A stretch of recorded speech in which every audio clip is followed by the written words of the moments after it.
How is everyone doing tonight? Good, good, good. I trust everyone is doing well. I just want to thank you guys for coming out again for another Tuesday. I really appreciate you guys coming back week after week. And I really hope you guys are learning a lot from our Bible studies and also from our weekly cell groups. Well, I'm going to go ahead and get started. I don't want to waste any time. I've got a great night and an exciting night for us tonight, and we're actually going to change things up a bit tonight. And I know typically we start off with small groups and then we get into the Word, but tonight I actually want to go into the Word first, and we're going to get into cell groups, and we can break off and to talk about what we've learned about today. And I hope you guys came with an open heart and an open mind, because I definitely feel like we've got a challenging message tonight. So, alright, well, let's go ahead and get started. As for those who weren't here last week, this is our second week for studying the book of Exodus, and over the next 2 months we're going to be studying the different significance, spiritual significance, all of the things that God did through the book of Exodus. And just a brief recap for you guys that weren't here last week. We just pretty much had a time of understanding and a brief history on the book of Exodus. And we really focused on cell groups last week. Well, just a quick rundown for you guys who weren't here. I really like the book of Exodus because it really has that kind of get up and go nature. And, you kind of see that through God and how he calls his people out of Egypt. And, the whole story of Moses, we're going to get into that this evening.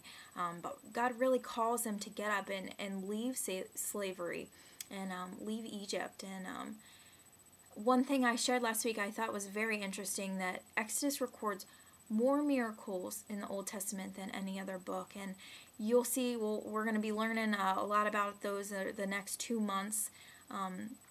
So we'll get into some of those later. But I think it's great how God rescues and delivers his people. And his hand is just in their lives through their whole unfamiliar desert journey. And again, we're going to learn about that stuff through the next 2 months. God gives instructions. He gives his worship, a new attitude towards worship, and we're going to be challenged in all those different areas. He gives them new laws. We will be challenged with those as well, and just learning about the tremendous spiritual significance that the book of Exodus has. All right, well, let's go ahead. We're going to get started into the Word, and I just trust everybody has their Bibles with them this week. If you could turn to me, the second book of the Bible, the book of Exodus, and we're going to start off with chapter 3, verse 1 this evening. We'll go ahead and read. One day Moses was tending the flock in his father-in-law Jethro, the priest of Midian, and went down into the wilderness near Sinai, the mountain of God. Suddenly the angel of the Lord appeared to him as a blazing fire in a bush. Moses was amazed because the bush was engulfed in flames, but it didn't burn up. Amazingly, Moses said to himself, "Why isn't this bush burning up? I must go over and see this."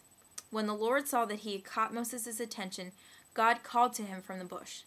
"Moses, Moses." "Here I am," Moses replied. "Do not come any closer," God told him. "Take off your sandals, for you're standing on holy ground." Then he said, "I am God of your ancestors, the God of Abraham, the God of Isaac, and the God of Jacob."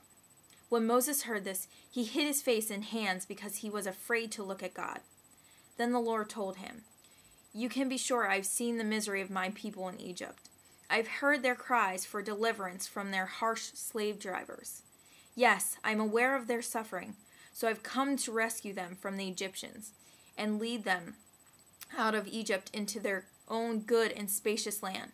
It is a land flowing with milk and honey, the land where a whole bunch of people live. And the cries of the people of Israel have reached me, and I have seen how the Egyptians have oppressed them with the heavy tasks. Now go, for I am sending you to Pharaoh. You will lead my people, the Israelites, out of Egypt." "But who am I to appear before Pharaoh?" Moses asked God. "How can you expect me to lead the Israelites out of Egypt?" Then God told him, "I will be with you, and this will serve as proof that I have sent you." when you have brought this Israel out of Egypt, you will return here to worship God at this very mountain.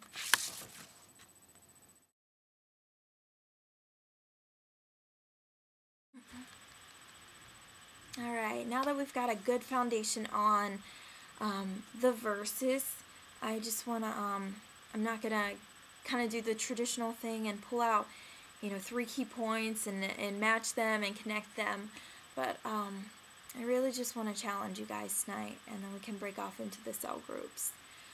I really like this story. I've always liked it, just kind of growing up or reading it. I thought it was so cool how God could make a burning bush talk, but, as I've grown up and become a woman and, studied the book of Exodus in different occasions, I've really got a new meaning in this story and what God's purpose was.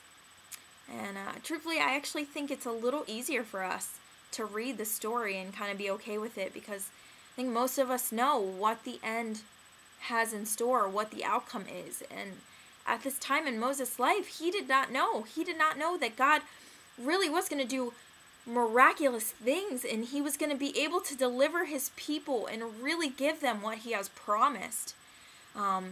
And I really think it's easier for us to read it and kind of be that outside person than, just imagine what Moses was going through. I can't even imagine God to say that you're going to do something this miraculous, this huge, and really, like, you can even hear it in Moses' voice. He says in a verse, "Who am I to speak to Pharaoh? Who am I to ask Pharaoh for this?" And, just knowing the end result, we know that God really did do awesome things through Moses so that he could free the Egyptian slaves. And I just want to challenge you guys, if there's anything that you are going through right now, just to look at that bigger picture, to look from an outsider point of view, to look a month down the road, to look 4 years down the road, to look 5 years down the road. I know we have a lot of high school graduates who are just graduating now, and who have college ahead of them in the next few months, and you may have that uncertainty of where you're going to go to college, what you're going to do, what you're going to study, where are the finances going to come in.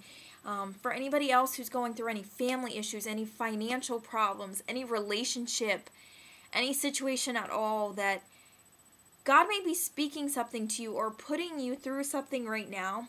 But I really just want to challenge you to look at the bigger picture and look at what God could have come out of this. I'm sure you can look back in your life, and I definitely want to reflect on those in the small groups that we're going to get to in just a few minutes. Past situations, things that have happened in your past, things that you've kind of had that uneasy situation, or kind of that uncomfortable feeling, or just kind of that uncertainty of not knowing in your life in the past. And now looking at your life now, what came out of it? How did you grow? What did God teach you through it? Did you grow spiritually? Did you just grow in knowledge in general? Were you able to gain a friend or gain a relationship, or gain a new foundation with a family member, or something about your future? See, God did not reveal to Moses how he was going to get him to that point. He just said he was going to be with him. And God does that in our lives. God has a choice to tell us whether or not he's going to explain to us what he's going to do. And most of the time, I'm pretty sure he doesn't explain. He just wants us to trust him. He just wants us to know that he is going to be there beside us. And he is never going to leave us. It says in verse 12, "I will be with you." God says to Moses, "I will be with you." And he's going to be with you just the same. So I just want to really challenge you guys to look at the bigger picture. No matter what you're dealing with, what's going on, that God is going to be with you. And this bigger picture, he's going to do miraculous things in your life. He's going to help you. He's going to help you grow to the person that he wants you to be. And to just keep that in mind, no matter what challenge you're dealing with. God has great things in store for your life, and I really just want you guys to trust in him. So now we're going to go ahead and get broken off into our small groups. Again, just a brief message. I really hope this is challenging for you guys. And in our small groups, we'll go ahead and get started and just talking about, something that's going on in your life now.